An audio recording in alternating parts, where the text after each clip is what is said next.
Pemirsa, sepanjang tahun 2024 ini sudah ada 24 perusahaan yang mencatatkan sahamnya di Bursa Efek Indonesia dengan dana yang terhimpun senilai 3,9 triliun rupiah. Dan hingga saat ini ada 39 perusahaan dalam pipeline yang mengantre untuk mencatatkan sahamnya di Bursa Efek Indonesia. Bagaimana minat investor terhadap saham baru, serta sentimen apa yang paling menjadi perhatian? Untuk membahasnya kita akan bergabung bersama dengan CEO Schroders Indonesia, Michael Choayadi. Pak Michael, selamat pagi. Selamat pagi.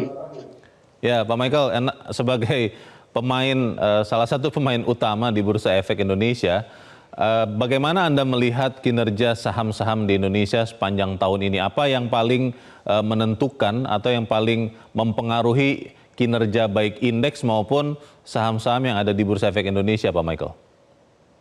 Terima kasih pertanyaannya. Jadi kalau kita lihat bagaimana pergerakan saham di tahun 2024 ini, itu sangat dipengaruhi oleh dua hal, yaitu satu faktor luar negeri, yaitu bahwa kemarin ada tensi geopolitik di Middle East dengan adanya tensi yang cukup tinggi di sana, membuat kekhawatiran bahwa harga-harga komoditi naik.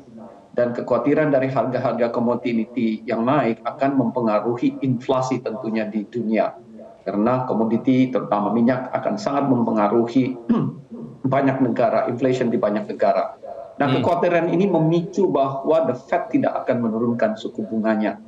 Dan ini sudah dibicarakan dan kemudian berpengaruh juga bahwa kemudian Indonesia juga mencoba menaikkan suku bunga, ya, Bank Indonesia untuk mempertahankan rupiah, kemampuan rupiah kita, dan juga ini tentunya mempengaruhi bagaimana pandangan para investor terhadap saham di dunia dan termasuk di Indonesia, sehingga kita lihat bahwa terjadilah kita lihat fluktuasi yang cukup tinggi, terutama di April di bursa saham kita, dan ini dipicu oleh adanya gelombang investor yang keluar untuk kembali ke negara masing-masing, karena dilihat bahwa kemungkinan cost of money itu akan tetap tinggi, dan ini yang membuat kita punya fluktuasi market akan terpengaruhi. Di sisi lain sebenarnya kalau kita lihat fundamental di lokal kita, di luar daripada pergerakan di geopolitik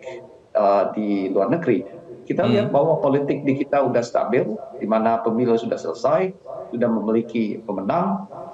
Kita lihat juga bahwa rupiah kita cukup stabil. Kita juga lihat bahwa perusahaan-perusahaan Indonesia yang listed di Bursa Indonesia memiliki ekspektasi dari pertumbuhan laba yang cukup tinggi, double digit, walaupun agak di bawah, ya, 12-13%. Dan ini tentu cukup bagus. Fundamental ekonomi, makroekonomi kita cukup bagus, dan tentu mestinya kita lihat bahwa pasar saham di Indonesia cukup menarik bagi para investor. Baik, Pak Michael, sudah ada 24 perusahaan baru yang tercatat tahun ini. Kalau Anda lihat bagaimana kinerjanya dan juga minat investor terhadap perusahaan baru ini, Pak Michael? Ya, kalau kita lihat bagaimana perusahaan-perusahaan baru yang masuk ke dalam bursa sepanjang tahun ini 24, kita lihat bahwa satu, kita bisa mengidentifikasi bahwa market cap ini cukup kecil, karena yang paling besar market cap-nya itu kurang lebih 5 triliun dan yang lainnya di bawah 5 triliun, mostly di bawah 5 triliun. Dan kita lihat bahwa peminat-peminat ini tentu datang dari kalangan investor-investor kecil dan retail. Karena bagi investor menengah dan besar, ini agak sulit untuk masuk karena masalah likuiditas dan size-nya. Dan inilah yang kita lihat terjadi di IPO 24 IPO ini. Kinerja daripada public company yang listed di bursa sepanjang tahun ini tentu beragam, ada yang cukup naik, cukup signifikan, ada yang flat, ada yang turun. Tapi yang teridentifikasi mostly mengalami penurunan terhadap harga sahamnya sejak IPO adalah saham-saham yang sangat-sangat kecil market cap-nya dan free float-nya. Demikian, Leo. Pak Michael, ini kalau melihat indeks year to date ya, dari awal tahun sampai sekarang, itu relatif kalau saya lihat di grafik itu bergerak menyamping, Pak. Tidak terlalu naik, tidak terlalu turun. Bagaimana potensi untuk perusahaan-perusahaan yang masih ada di pipeline, tadi sekitar 30-an lebih perusahaan, apakah itu akan tetap bisa go public dengan minat yang tinggi dan juga memberikan profit yang bagus untuk investor atau seperti apa Anda lihat? Ya, semua sangat tergantung dari potensi 39 perusahaan yang akan go public, tergantung dari bagaimana besaran IPO mereka, free float dan market cap-nya. Karena ini akan mempengaruhi segmen investor. Karena biar bagaimanapun kita tahu segmen investor di Indonesia itu ada tiga, yaitu retail, ya small, medium, dan big, terutama bagi fund manager yang besar maupun bagi foreign fund manager yang masuk ke bursa. Jadi kalau segmennya ini memang kecil, maka kita tahu investor-investor kecil juga memiliki kecenderungan untuk melakukan trading. Dan setiap ada IPO baru, mereka akan mencari IPO baru, meninggalkan yang lama, lalu kemudian recycle mereka punya kapital di IPO-IPO baru tersebut. Ini kita lihat.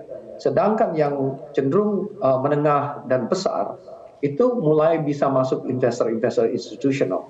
Investor institusional itu kecenderungan untuk lebih long term dan lebih lama. Tetapi tentu kita harus tahu bahwa small company yang sudah go public memiliki potensi untuk menjadi menengah dan besar. Dengan cara apa? Tentu mereka harus terus mengembangkan perusahaannya.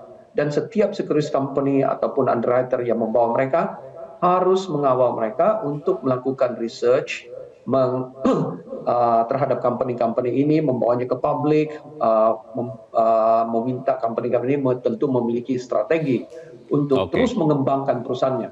Karena biar bagaimanapun dengan berkembangnya perusahaannya, apakah melalui organic growth ataupun acquisitions, itu akan terus membaik bagi saham-sahamnya maupun harga-harga sahamnya.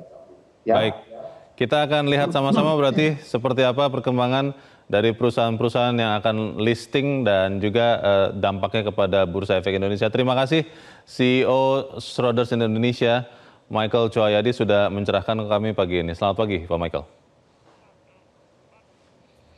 Dan pemirsa tetaplah bersama kami, Zona Bisnis akan kembali selepas jeda berikut ini.